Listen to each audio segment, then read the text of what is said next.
Matur Abi dan Gus Baha, perkenalkan saya Aida dari Fakultas Ilmu Sosial dan Ilmu Politik, jurusan Ilmu Hubungan Internasional.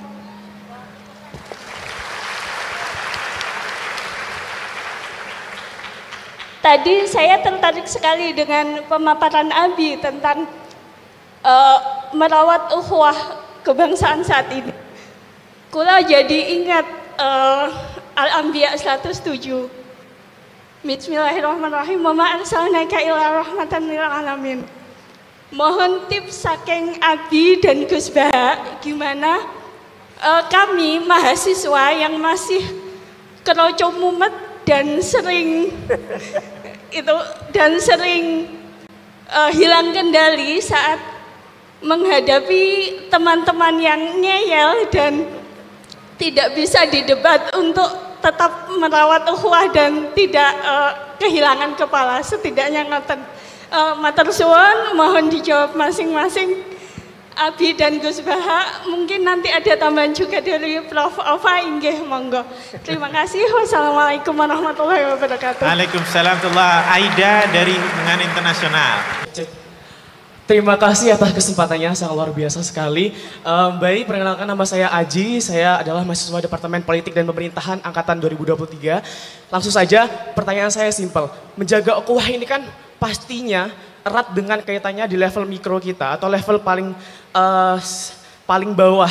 Nah, bagaimana sih, mungkin saya ingin bertanya kepada Gus Baha, kira-kira kalau misalnya kita ada slack dengan teman kita, karena kita memiliki ego yang tinggi, dua-duanya ini sama-sama memiliki ego yang tinggi. Mungkin ini tadi nyambung juga dengan pertanyaan mbaknya tadi. Jadi tipsnya bagaimana ya Gus ya? Kalau misalnya kita tadi bertengkar dengan teman, kemudian kita sama-sama punya ego yang tinggi, akhirnya kita tidak ngomong beberapa hari, dan apakah ada cara lain selain kita menurunkan ego, dan bagaimana caranya biar kita bisa kembali lagi menyambung silaturahmi yang putus tadi.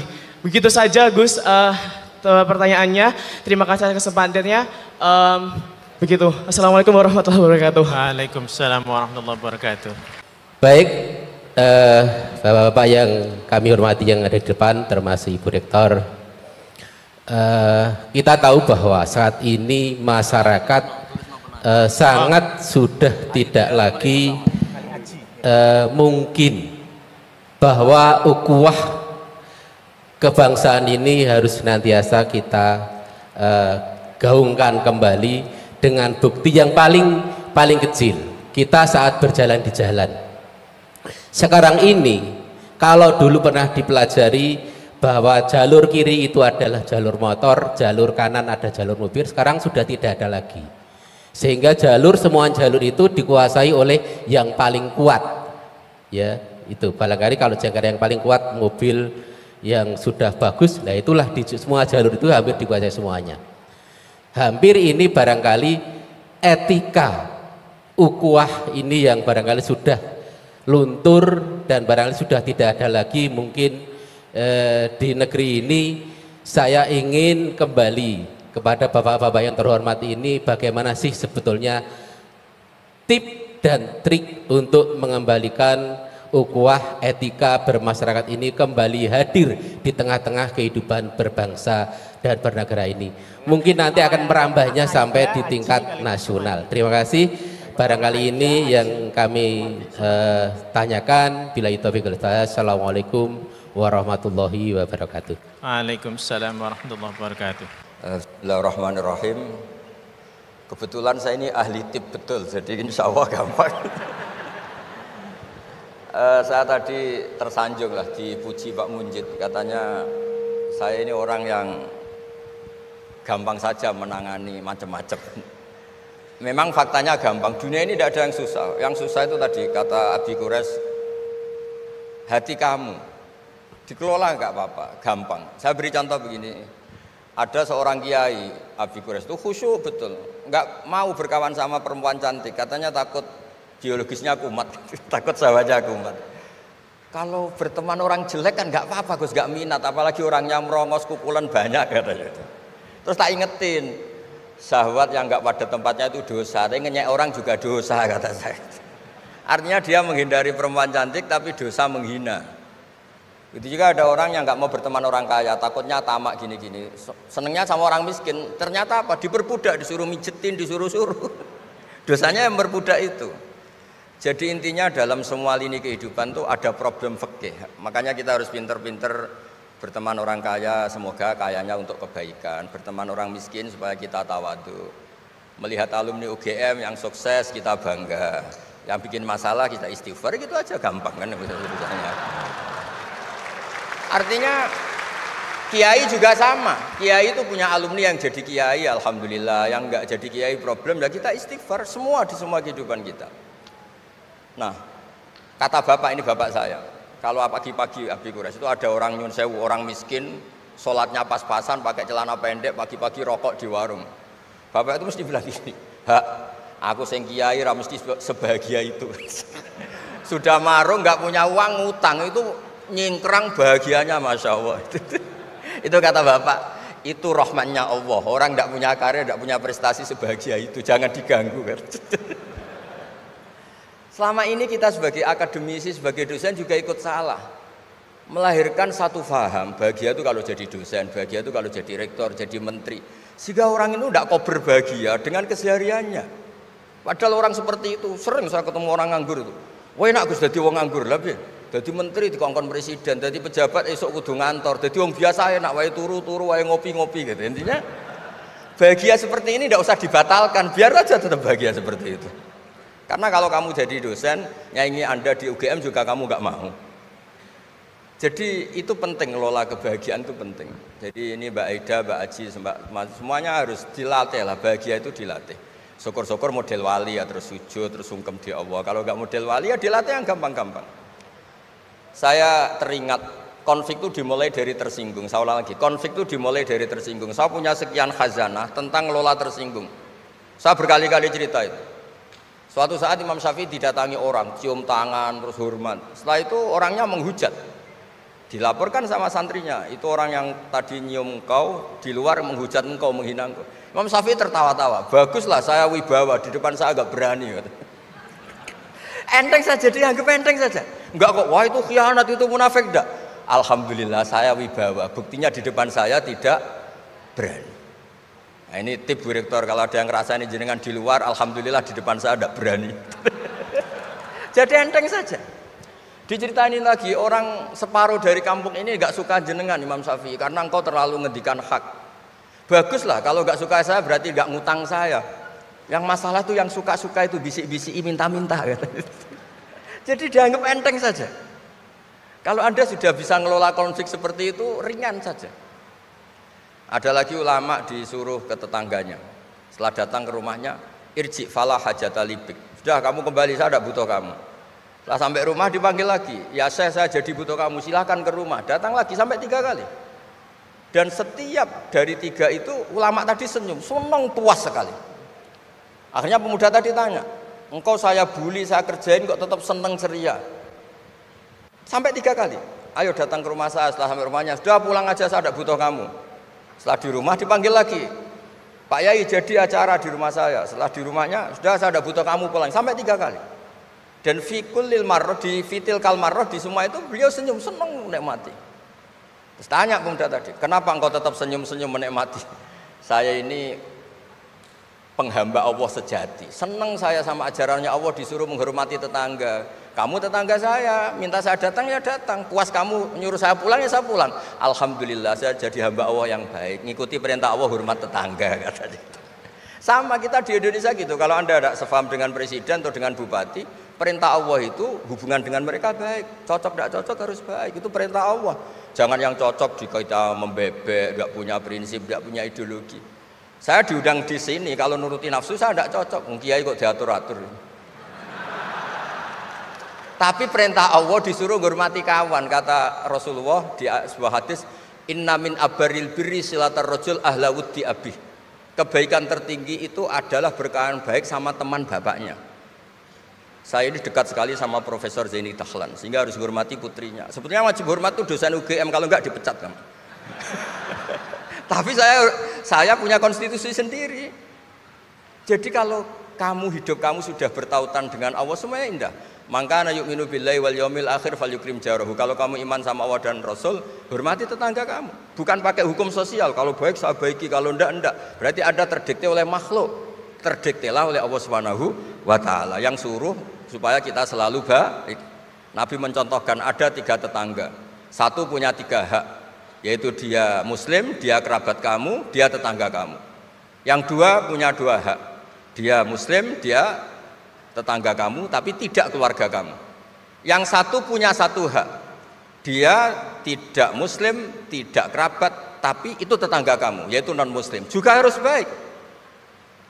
Suatu saat Khalilur Rahman Ibrahim ditemani orang Majusi, umurnya 70 tahun. Cerita ini ada di Ihya, di Ar-Risalah Al-Qusyairiyah. Ya meskipun ini tidak bidang Pak Munjid, tapi referensinya saya sebut sebagai penghormatan pada UGM. Kamus keren, masa ngomong tanpa referensi. Nah, itu nanti ini pasar gelap kata beliau. Kalau ada kiai yang referensinya tidak banyak, kata beliau pasar gelap katanya. Saya minta makan kali ini saja. Kata Khalilur Rahman Ibrahim, hatta tuslima, kamu harus Islam dulu. Terus orang ini putus asa. Walla itu sudah pulang. Setelah sekian meter sama Nabi Ibrahim, sama Allah, Nabi Ibrahim dikasih wahyu. Ya Ibrahim, kamu tidak mau ngasih makan orang itu meskipun hanya 1 hari. Tidak, karena dia masih kafir, non muslim. Ut'imuhu ala kufri sab'ina sanatan. Itu orang sudah umur 70 tahun, tidak pernah kelaparan. Sayang Tuhan saja ngasih makan, kamu manusia tidak mau.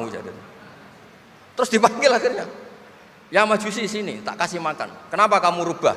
Ditegur sama Tuhan, karena kata Tuhan, saya yang Tuhan saja, yang dikafiri dia tak kasih makan, kok kamu manusia kok ribet. Akhirnya dikasih makan.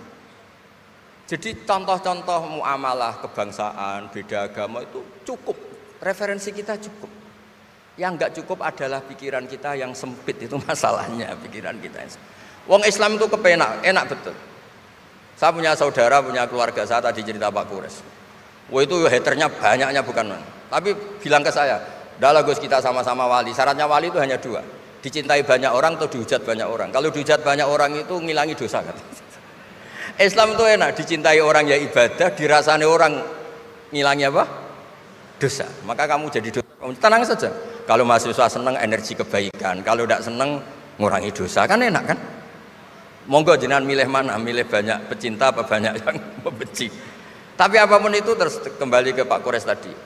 Yang semuanya dari semua itu adalah Allah Subhanahu wa taala. Kalau kamu nyari ridhonya Allah, enteng semua kan? Sudah enteng betul. Menyabari orang yang menyinggung itu ya ibadah. La taghdab faradda miraron faqala la taghdab.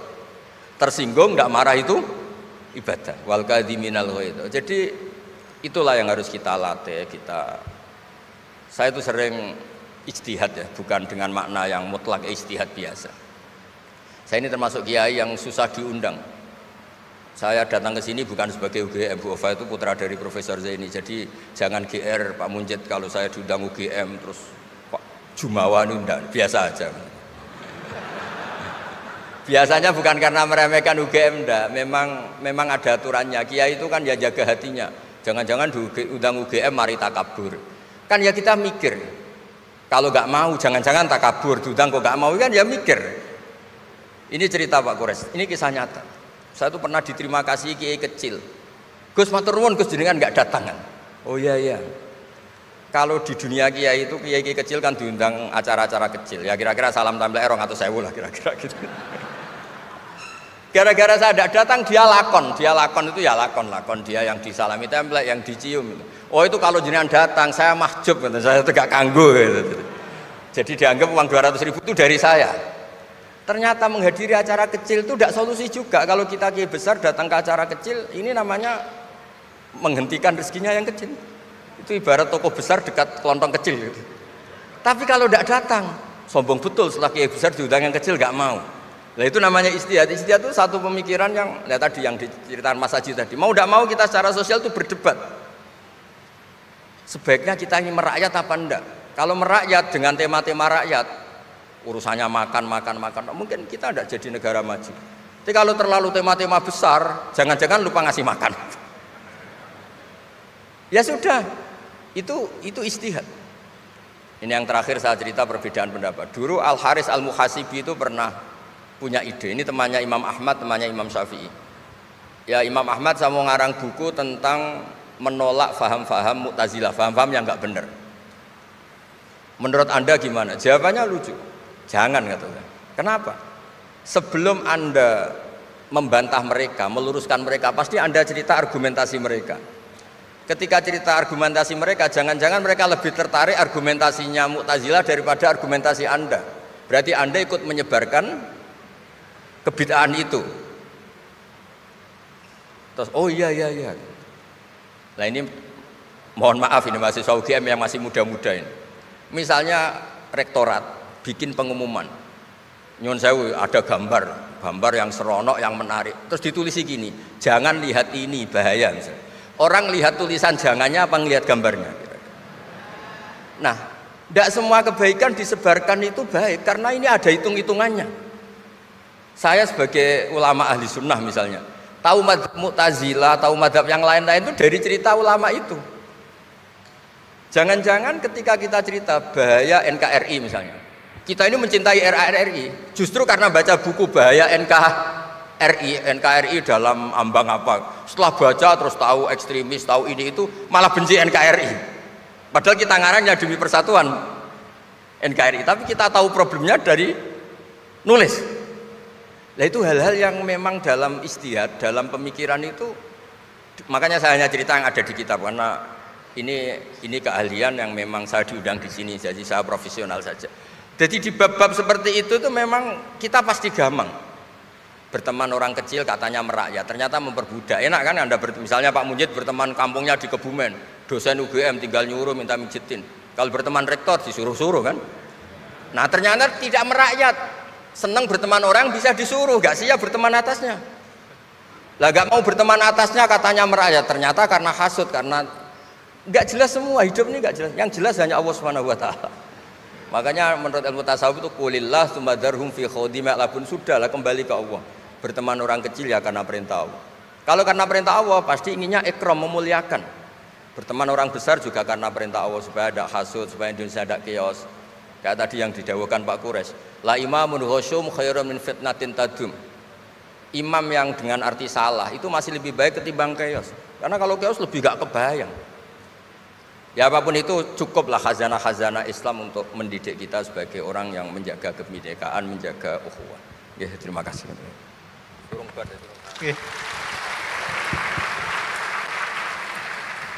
Assalamualaikum warahmatullahi wabarakatuh. Ngapunten Prof. Quraisy Shihab sama Gus Baha. Pertanyaan saya sebenarnya ada dua, cuma nama dulu, nama dari prodi Fakultas perkenalkan, saya Samiana Sitatu Zahro dari Fakultas Biologi. Seperti itu. Pertanyaan saya sebenarnya ada dua, namun sepertinya yang pertama sama seperti teman-teman yang lain. Jadi saya lanjutkan ke pertanyaan yang kedua. Pertanyaan saya, dalam kehidupan seperti berpolitik, bermasyarakat, lalu berorganisasi itu seringkali ditemukan perbedaan pendapat dan bersih tegang sampai terjadi konflik yang mengkhawatirkan ukhuwah dalam wilayah tersebut. Lalu bagaimana menyikapi hal tersebut sebagai khalifah atau pemimpin dan sebagai orang yang di dalamnya yang tentunya harus derek kepada khalifahnya tersebut. Terima kasih. Wassalamualaikum warahmatullahi wabarakatuh. Gus Baha, teng Al-Qur'an niku wonten lantana lul birro hatta sebentar. Alon-alon dulu perkenalkan dulu. Oh ya, maaf. Oke, perkenalkan. Nama saya Imam, tapi bapak saya Zainuri. Jadi saya lebih suka dipanggil Ibnu Zainuri. Baik, Gus Baha, di Al-Qur'an itu ada lantana lul birro hatta tunfiqu mimma tuhibbun. Engkau tidak akan menemukan kebenaran hingga engkau menginfakkan apa yang engkau sukai. Nah, dalam rangka menjalin islah antara Gus Baha dengan saya, apa boleh bila peci kita tukeran? Matur nuwun. Oke, langsung dijawab sama Gus Baha. Ini korban tamak ini. Artinya gini, Anda mengabaikan keadilan. Kalau tak kasihkan ke kamu, yang lain geremeng semua. Tapi bukan karena kikir, karena tadi korbannya lebih banyak. Loh ya. Jadi supaya tadi ngaji tafsir lagi mimma itu sebagian. Jadi ini ya harus jaga, saya kikir ya enggak, tapi saya ada adil ya jangan. Ini orang yang dekat saya aja enggak akan saya kasih peci saya ini, nanti yang lainnya bisa geremeng. Ya udah cukup itu. Kenalkan, nama saya Muhammad Amalia Sumbada dari Ekonomi Vokasi. Seperti masnya tadi, karena bapak saya Suprapto, saya lebih suka dipanggil Mik Suprapto. Ini saya tulis di depan. Yang pertama sebelumnya saya kepada Prof. Quraish Shihab, saya mohon maaf dulu, mumpung kesempatan bisa meminta maaf, karena zaman dulu saya masih kuliah, masih suka ngaji yang rodo-rodo ekstrim itu, ketika melihat Pak Quraish Shihab di TV itu saya sok ngerasani, kok gini tolin nafsir kayak gitu. Jadi mohon maaf lahir batin ya Pak Quraish. Mumpung ada kesempatan. Baik, saya ingin menyampaikan terkait ukhuwah. Tadi mungkin nyambung dengan sesi pertama tadi, terkait ini ada dua kubu sama-sama pengen berdiskusi, sama-sama kenceng gitu ya. Nah, ini yang harus mendamaikan siapa gitu. Kalau sama-sama legowo enak tadi ya. Oh ya sudah, tidak perlu diskusi sama orang yang kepala batu gitu ya. Terus kalau misalnya di levelnya UGM ini, kebetulan alhamdulillah Bu Rektor, Bu Ova hadir di sini. Jadi misalnya ada polemik di UGM, yang tendik bilang oh dosen tuh begini, yang dosen bilang tendik tuh begini, yang mahasiswa nyalah ke dosennya, dosen tuh begini, yang dosennya nyalah ke. Nah ini kan ada pimpinan di atas untuk bisa mendamaikan, karena hadir di sini.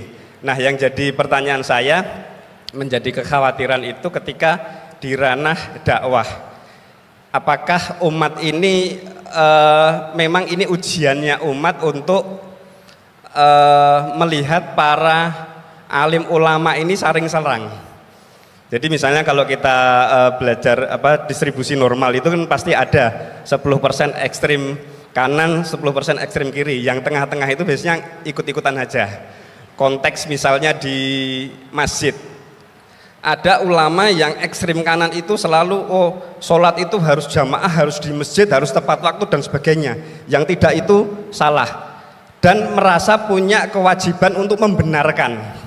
Nah sedangkan ada ulama-ulama yang kebetulan Gus Bah kemarin saya nderek di Watu Congol sebentar sekali, Gus Bah ngajinya di Gus Ali, alhamdulillah di sini kepanggih lagi.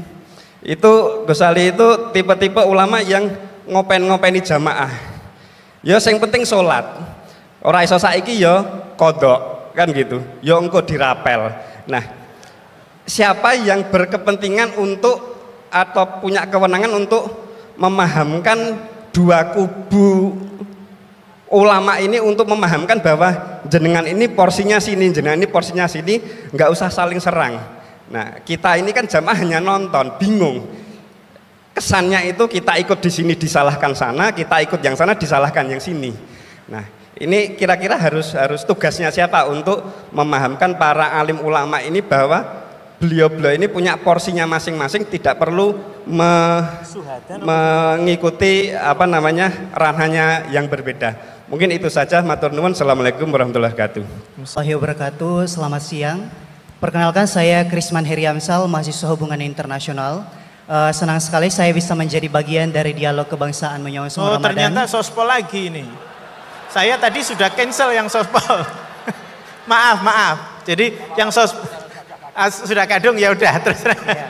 Silakan singkat aja, nanti ya. Yang satu sebelah sini. Terus terang saya mahasiswa non muslim dan saya mendapat banyak sekali insight dari beberapa penafsiran dari ayat Al-Quran tadi. Salah satu fenomena yang kita hadapi saat ini, sangat sulit untuk menghadirkan dialog-dialog yang menghadirkan orang-orang yang dari latar belakang agama yang berbeda, dan seolah-olah hanya jika kita memiliki latar belakang keagamaan yang sama baru kemudian kita bisa memiliki kesempatan untuk berdialog.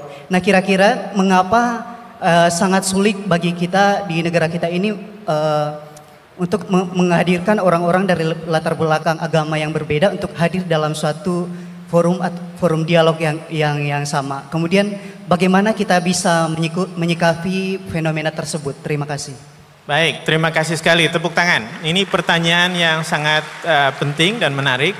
Kenapa sekarang antara yang muslim dan non-muslim jadi sulit berdialog? Saya tambah satu yang terakhir yang di tengah pakai jilbab krem. Silakan. Assalamualaikum warahmatullahi wabarakatuh. Saya sudah mengangkat tangan 3 kali tadi Bapak Munjid. Perkenalkan, saya Faiz, gitu. Gus Baha, saya dari Pamutan Rembang. Ibu saya keponakannya Mbah Yusuf, Mbah Muhaidah. Gus Baha, alhamdulillah bisa bertemu Gus Baha di sini. Senang bertemu Prof. Quraisy Shihab.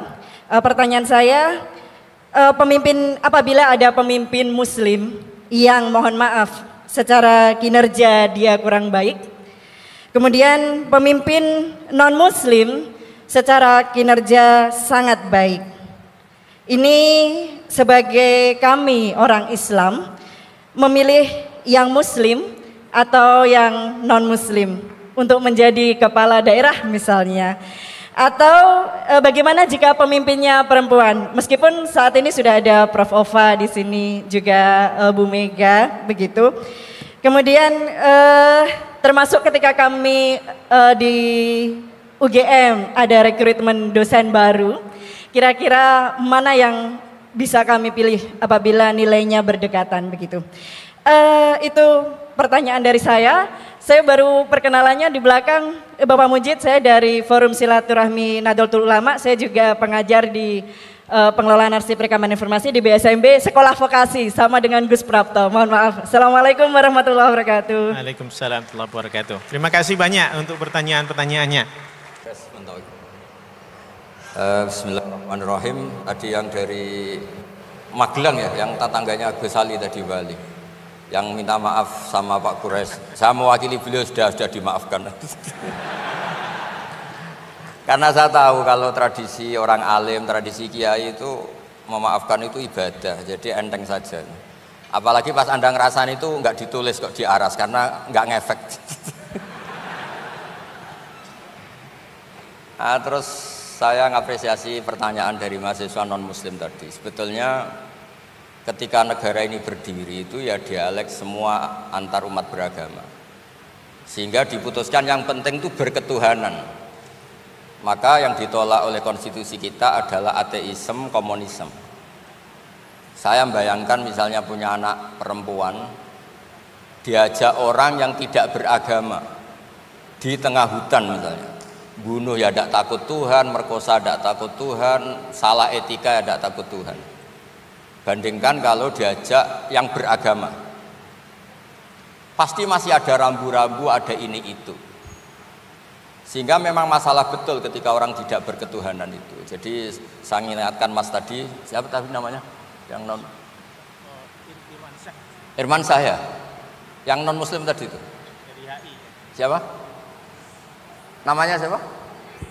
Siapa? Kurang jelas. Siapa namanya? Krisna. Krisman. Oke, namanya Krisman. Jadi Mas Krisman ya, kalau dibilang nggak pernah ada dialog dulu ketika negara ini berdiri, itu semua tokoh agama bersepakat. Termasuk saat itu ya ada Perindo, selain ada NU ada Perindo. Itu yang ditentang itu adalah ateisme. Karena kalau orang tidak bertuhan itu ngeri. Ngerinya itu ya tadi misalnya kita punya anak perempuan atau punya keluarga, diajak orang yang tidak beragama. Misalnya berzina ya tidak takut dosa, merkosa ya tidak takut, bunuh ya tidak takut, karena nggak punya Tuhan. Mungkin takutnya sama polisi ya kalau ketahuan, kalau enggak. Tapi kalau orang bertuhan ini sistem kesalehannya, sistem kebaikannya ini berlipat-lipat. Takut hukuman Tuhan, takut sosial, takut ini itulah, sehingga kita bersepakat berketuhanan. Lalu kedua, ada beberapa kejadian nyata di beberapa negara yang fahamnya itu tidak bertuhan, itu bekas kondom atau bekas apa dipakai lagi, didaur ulang. Bahkan tinja yang bisa dikelola jadi bahan makanan. Kalau yang beragama tidak, termasuk mungkin di ilmu medis ini tidak wilayah saya, tapi saya cerita mungkin masalah-masalah kayak ya apa hal-hal yang menurut kita dilarang, menurut agama mereka enteng saja. Misalnya bikin cadangan-cadangan organ tubuh dan sebagainya. Kalau beragama itu masih enak, aturannya jelas. Kalau nggak beragama itu repot. Sehingga saya cerita sedikit lagi-lagi karena kadung dipuji ahli Quran Pak Quraisy sama saya. Saya cerita. Dulu ketika Rasulullah itu sugeng masih hidup, itu ada kekuatan politik. Satu Romawi bertuhan, yang satu Persia tidak bertuhan, tidak berkitab suci. Ketika Romawi kalah, itu Rasulullah itu susahnya bukan main, karena yang masih mentautkan diri dengan Tuhan kalah sama yang sudah tidak bertuhan. Dan ketika akhirnya Persia yang kalah, yang menang Romawi, Nabi itu ikut senang karena yang bertuhan mengalahkan yang tidak bertuhan. Kenapa penting bertuhan? Karena bertuhan itu setidaknya punya aturan. Melakukan ini dosa, melakukan ini dosa. Empati sama fakir miskin itu ibadah. Semua agama pasti sama di tema-tema seperti itu. Sehingga berketuhanan ini penting sekali, kata Pak Quraisy tadi, berketuhanan itu luar biasa. Terus kedua, ini penting juga. Saya mohonnya, saya pernah juga disowani beberapa tokoh dari Mabes Polri. Saya sering bilang, Indonesia, utamanya pejabatnya harus terima kasih sama seluruh rakyat Indonesia. Karena itu aset yang sebenarnya Indonesia, ya seluruh rakyat Indonesia. Saya cerita, satu cerita ini hadis sahih di Bukhari, gak bisa dipertentangkan. Ini hadis sahih di Bukhari, di Muslim. Di antara yang diapresiasi Allah itu adalah potensi jahat kita tidak menjadi, tidak kita wujudkan. Kalau seluruh rakyat Indonesia, tidak usah seluruh, 1/4 kita ini maling semua. Itu negara miskin kok, karena biayai kita di penjara 2 tahun, 3 tahun. Separuh kita mentalnya membunuh, habis Indonesia. 1/4 saja, 1/3 saja, 1/8 saja punya mental killer, itu habis Indonesia.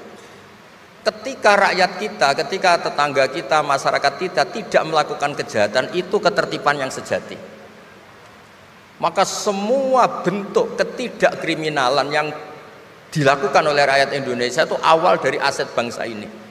Coba kalau semua orang mencuri, habis negara untuk biayai di penjara. Semua orang kriminal, berkahnya mereka tidak melakukan, Indonesia baik-baik saja.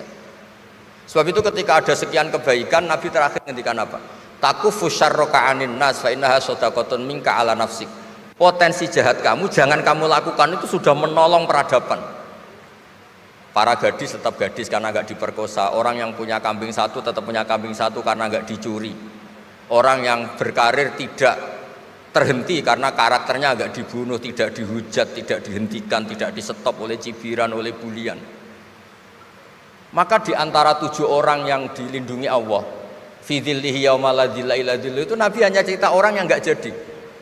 Di antara yang diceritakan Nabi dalam sebuah hadis, saya ini lelaki sejati, sangat mencintai sepupu saya, dan saya mau ngumpuli dia, tidak mau sampai saya kasih uang 100 dinar. Setelah saya kasih 100 dinar, saya ingin ngumpuli dia dengan cara salah tentu. Dia gak mau dan berpesan, la tafuddal khatam illa bihaqqi. Kamu jangan ngumpuli saya sebelum nikah. Singkat cerita, pemuda ini gak jadi melakukan hal yang nista, yang gak benar. Itu sama Allah dijadikan wali. Berkahnya gak jadi. Jadi kalau potensi kejahatan kita tidak menimpa orang lain, itu sudah luar biasa. Jangan nunggu berjasa kita dapat penghargaan setelah kita jadi kiai besar, jadi dosen UGM, jadi ini itu. Semua masyarakat kita yang menahan potensi kejahatannya itu adalah aset sejati Indonesia. Karena sekali mereka berkejahatan, entah itu mencuri, merkosa, habis. Harapan kita sebagai bangsa habis. Tapi selama ini nunggu ngapresiasi itu yang bentuknya fi'lu, yang bentuknya mereka melakukan apa, sebetulnya enggak.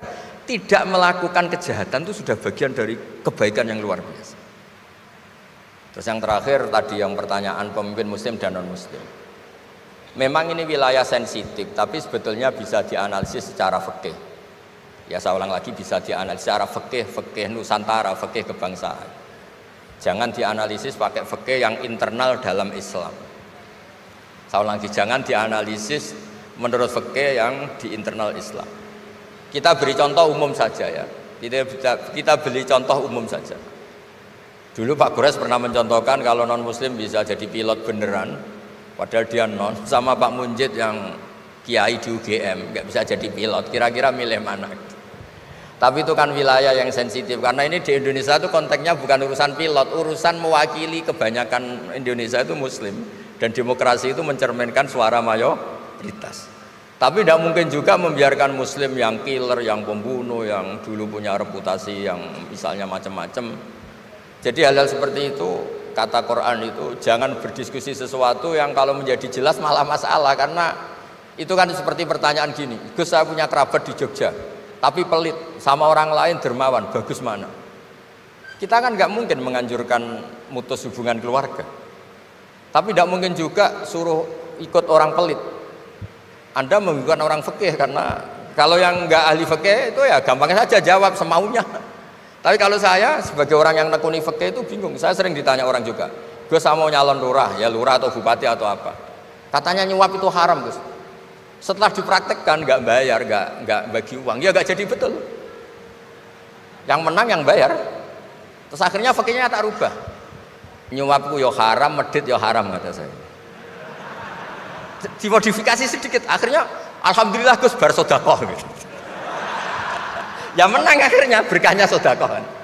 Karena kita sebagai pemimpin atas nama tidak nyuap ya jangan juga jadi orang kikir dong. Atas nama tidak nyuap terus jadi orang kikir. Repot kan? Tapi jangan juga bayar yang sampai merubah hukum dari orang yang nggak layak mimpin karena bayar menjadi pemimpin. Ya jangan juga sampai gitu. Ya akhirnya saya bilang nyuap itu haram, medit juga haram. Alhamdulillah barokahnya kombinasi fikih ini. Ya nyuapnya tetap haram tapi rakyat tetap dapat uang gitu. Tapi nanti ketika Anda tidak layak jadi pemimpin itu juga haram karena menjabat sesuatu yang nggak wilayah Anda. Jadi seni-seni ngelola Muslim, non-Muslim dan itu tidak bisa dipukul rata. Karena itu wilayah-wilayah yang sensitif, yang butuh detail, yang butuh satu peristiwa spesifik.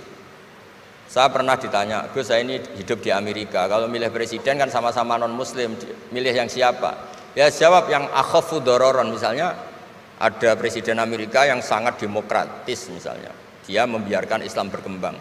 Sama jenis non-Muslim yang Islamfobia, tentu milih yang demokratis. Ada yang dosanya itu membunuh, yang satu dosanya korupsi, ya milih ya korupsi karena membunuh itu lebih ekstrim dibanding korupsi misalnya. Itu ada di aturan fikih, jika sama-sama pasti salah, milih yang akhafud dororen, yang madorotnya ada begitu apa? Besar. Coba kalau kita punya pemimpin yang hobinya itu bunuh, sama yang hobinya rakus harta misalnya. Itu di fikih jelas dijelaskan, milih yang rakus harta kalau bandingannya itu, karena pembunuhan itu lebih berat secara ukuran dosa. Tapi apapun itu ini bukan pembenaran pada kesalahan, bukan, tapi memang ada aturannya. Apa kalau ada dua dororani, dua bahaya, urtukiba khafuma, kalau ada dua hal yang bahaya dipilih yang paling apa? Ringan kalau dalam konteks ya tadi. Kalau kita membiarkan pemimpin yang nggak benar, dipimpin orang nggak benar, tapi kalau memaksakan chaos misalnya, ya milih yang nggak chaos, itu kan ada aturannya di fikih, karena Nabi menghindari al-harad, hal-harad itu chaos pembunuhan massal itu nggak boleh, dan mayu addi ila dzalik juga nggak boleh, yang bisa potensi begitu juga nggak boleh. Jadi saya mohon di antara aturannya Quran itu latas alu an asya intu bedalakum tasukum, kamu jangan diskusi sesuatu yang kalau diperjelas malah kamu yang malu. Saya biasanya mencontohkan hal-hal yang ringan kayak suami istri. Misalnya Anda tanya sama Pak Munjid, istrinya tanya, Mas apa betul saya ini cinta pertama Anda? Bukan alternatif terakhir. Wah itu rata-rata orang nikah itu kan korban alternatif terakhir gitu. Itu kalau ditanya sama-sama konangan itu aslinya itu. Ceweknya juga sama, apa betul Pak Minjit itu cinta pertama pilihan terakhir? Oh saya sering mau nikah ini orang yang saya cintai tapi takdirnya ini gitu. Itu kan orang dibilang takdir itu kan ya tersinggung. Jadi banyak hal yang kalau didiskusikan itu masalah-masalah. Latas alu an asya intu bedalakum tasukum. Kamu jangan tanya atau diskusi sesuatu yang kalau diperjelas itu malah masalah. Jadi itu etika ya. Etika dalam diskusi juga jangan memicu lagi. Saya kira demikian, nanti ditambahi oleh Abi Profesor Kures. Monggo.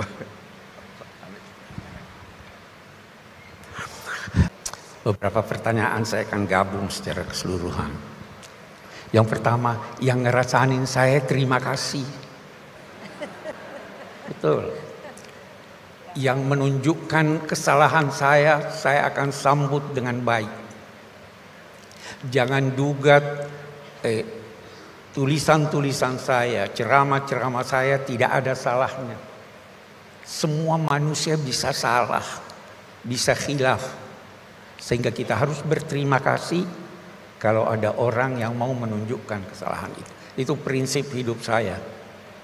Ditegur cucu saya seringkali ditegur cucu. Oh itu enggak begitu lagi. Gitu. Kenapa? Oh ini ada perkembangan baru ilmu. Ya kan? Jadi saya tidak keberatan, silahkan. Mari kita diskusi, mari kita ini. Yang kedua, jangan pernah beranggapan bahwa dua hal yang secara redaksional berbeda itu pasti bertentangan. Di dalam ilmu logika ada syarat-syarat yang harus terpenuhi baru kita berkata bahwa itu bertentangan. Kalau saya berkata si A datang, Anda berkata si A tidak datang, belum tentu bertentangan. Karena yang saya maksud dengan A beda dengan yang Anda maksud dengan A. Yang saya maksud dengan datang dengan pesawat, yang Anda maksud datang dengan mobil. Yang Anda maksud dengan A datang hari Senin itu, jadi tidak semudah itu kita berkata ini bertentangan. Itu prinsip dasar. Gajah, binatang berbelalai, benar ya? Binatang besar, benar. Binatang yang tunduk pada anak kecil, benar. Kebenaran bisa beragam.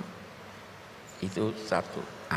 Yang kedua yang saya ingin katakan bahwa agama Islam, saya bicara tentang agama Islam, tidak melarang Anda berbeda pendapat. Yang tidak melarang lahirnya kelompok-kelompok dalam masyarakat Islam. Yang dilarangnya pertengkaran antar kelompok. Wala takunu kalladzina tafarraqu wakhtalafu. Janganlah menjadi seperti orang-orang yang berfirqah-firqah, berkelompok-kelompok dan berselisih. Kalau berkelompok tidak berselisih, mari kita bekerja sama, mari kita berlomba dalam kebaikan. Jadi aneka partai yang ada silahkan, tapi itu sebabnya kita punya titik temu. Itu satu. Lebih jauh, tadi ada pertanyaan. Tidak bertemu. Apa tadi itu pertanyaannya? Ya. Bagaimana kalau non Muslim? Ibu. Buat saya jawabannya seperti ini saya tanyakan pada Anda. Seandainya Anda sakit, ada dua dokter, satu Muslim baik, sholat tahajud, puasa Senin Kemis, tapi baru lulus. Ada lagi dokter spesialis non Muslim, keberagamaannya biasa-biasa saja. Pergi ke dokter mana Anda? Mau pergi haji, pilotnya baru lulus. Ada pilot yang sudah berpengalaman, mau diantar dengan pesawat yang dipimpin oleh ini atau tidak. Pemimpin itu yang memberi kemaslahatan sebanyak mungkin, siapapun dia. Saudara tahu, yang membimbing Nabi Muhammad hijrah itu non Muslim, ya, non Muslim. Jadi kita tidak melihat ini agamanya apa, apalagi dalam masyarakat kita. Bahkan dalam masyarakat masa lampau, masa khulafa, itu sekian banyak non Muslim yang diangkat sebagai pejabat karena dia memberikan kemaslahatan lebih banyak. Jadi jangan anggap non Muslim itu tidak tulus. Saya sering berkata, jangan anggap hati nuraninya kapitalis itu lebih rendah daripada sosialis. Hati nurani itu dibentuk oleh pendidikan, oleh budaya. Jadi bisa saja, tidak ada masalah selama itu kemaslahatan. Oke, panjang sih kalau kita mau cerita itu. Oke, sedikit lagi. Seorang yang kuat tapi tidak beragama dengan baik, seorang yang lemah tapi agamanya baik, siapa yang Anda angkat jadi pemimpin? Dijawab oleh ulama, yang lemah, kelemahannya bisa merugikan umat Islam. Yang durhaka, kedurhakaannya untuk dirinya. Kekuatannya bisa menguntungkan oleh kepada umat Islam. Pilih yang kuat walaupun kurang beragama dia. Itu, jadi lihat maslahat. Kita jangan terlalu lihat ini. Memang seorang katakanlah Kristen, Buddha, dia anggap ini lebih kuat, ini lebih baik, ini lebih wajar, silahkan dia pilih itu. Tapi Anda juga silahkan pilih apa yang Anda anggap. Itu satu. Yang ketiga, ada mungkin sedikit lagi. Kita beda pendapat. Masing-masing menggunakan logika. Seringkali logika tidak bertemu. Apa yang bisa mempertemukan kita? Saya pernah baca tulisan seorang filosof India, Shankara. Dia katakan begini. Ketika kita menggunakan logika mencari Tuhan, kita bisa beda-beda. Tetapi ketika kita mencari Tuhan dengan hati, kita semua bersatu. Hati bisa mempersatukan kita, logika belum tentu. Logika tidak bisa menciptakan iman. Logika tidak menciptakan cinta. Yang menciptakan cinta dan iman hati. Mari dengan hati kita mencintai bangsa kita. Betapapun perbedaannya tidak akan timbul perselisihan selama cinta tanah air itu ada. Ketika itu mengalah akal kita, udahlah ini lebih maslahat, ini lebih baik. Anda kira suami istri selalu, ini yang jomblo-jomblo, selalu sepakat? Bertengkar juga, tapi cintanya menjadikan suami tunduk pada istri. Iya kan? Cintanya, jadi cinta itu perlu, hati itu perlu. Bahkan terkadang kebenaran itu ditemukan oleh hati, bukan oleh akal. Nah, jadi kembali lagi kita mari mencintai tanah air, mari mencintai Indonesia. Dengan cinta semua problem akan terselesaikan. Saya kira itu dari saya.